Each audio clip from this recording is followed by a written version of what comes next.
இந்தியாவுக்கான வரியை 50% உயர்த்தினார் ட்ரம்ப்.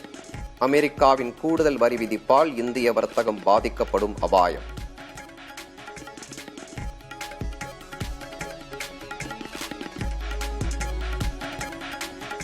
அமெரிக்காவின் வரி விதிப்பு நியாயமற்றது என மத்திய அரசு விமர்சனம்.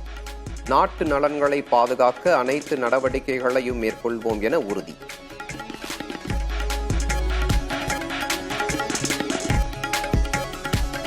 ஆறு ஆண்டுகளுக்கு பிறகு சீனா செல்கிறார் பிரதமர் நரேந்திர மோடி. 31ஆம் தேதி தொடங்கும் ஷாங்காய் ஒத்துழைப்பு மாநாட்டில் பங்கேற்கவிருப்பதாக தகவல்.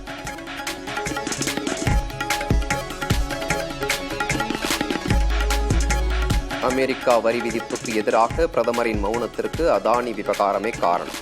அதானி தொடர்பான வழக்கை சுட்டிக்காட்டி ராகுல் காந்தி விமர்சனம்.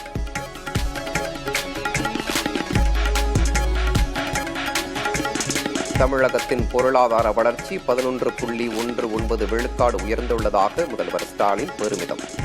இது தனிப்பட்ட வெற்றி அல்ல, கூட்டு முயற்சிக்கான மகுடம் எனவும் கருத்து.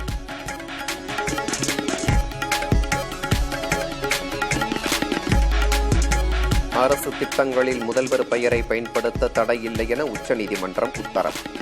உள்நோக்கத்துடன் வழக்கு தொடர்ந்ததாக அதிமுகவின் CV சண்முகத்துக்கு 10 லட்சம் ரூபாய் அபராதம்.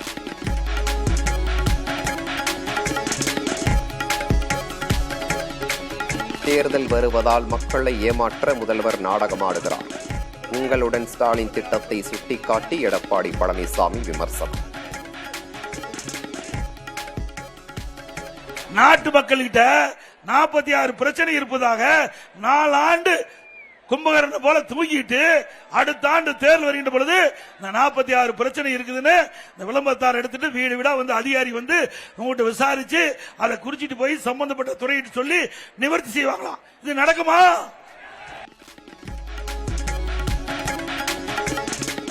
ஆணவ படுகொலை தடுப்புச் சட்டத்தை நிறைவேற்ற வேண்டும். முதல்வர் ஸ்டாலினை நேரில் சந்தித்து திமுக கூட்டணி தலைவர்கள் வலியுறுத்தல்.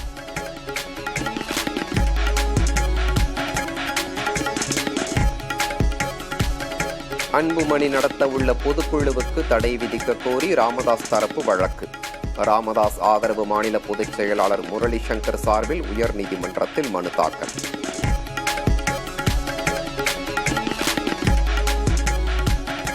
திருப்பூரில் சிறப்பு உதவி ஆய்வாளர் கொலை வழக்கில் சம்பந்தப்பட்டவர்களை பிடிக்க 6 தனிப்படைகள் அமைப்பு. சண்முகவேல் உடலுக்கு DGP சங்கர் ஜிவால் உள்ளிட்ட காவல் உயர் அதிகாரிகள் நேரில் அஞ்சலி.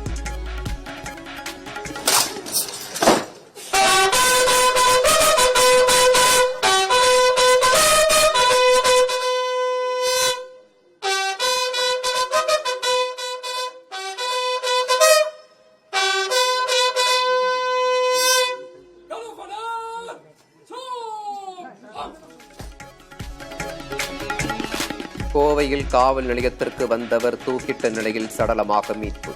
லாக்அப் மரணம் இல்லை என காவல் ஆணையர் விளக்கம். பஜார் காவல் நிலையத்தில் மாடியில் இருக்கிற கிரைம் செக்ஷனுக்கு சைடில் ஃப்ரண்ட்லேயே வந்து ஒரு மாடிப்படி இருக்குது. அது வழியாக மேலே ஏறி போய் அங்கே வந்து உதவி ஆய்வாளர் கிரைம் அவரோட ரூமில் வந்து சூசைட் பண்ணிக்கிறாங்க. இது லாக்அப் டெத் சொல்ல முடியாது, போலீஸ் ஸ்டேஷனில் நடந்த சூசைட். செங்கல்பட்டு உள்ளிட்ட 8 மாவட்டங்களில் கனமழைக்கு வாய்ப்பு. சென்னையில் 2 நாட்களுக்கு மழை நீடிக்கும் என வானிலை ஆய்வு மையம் கணிப்பு.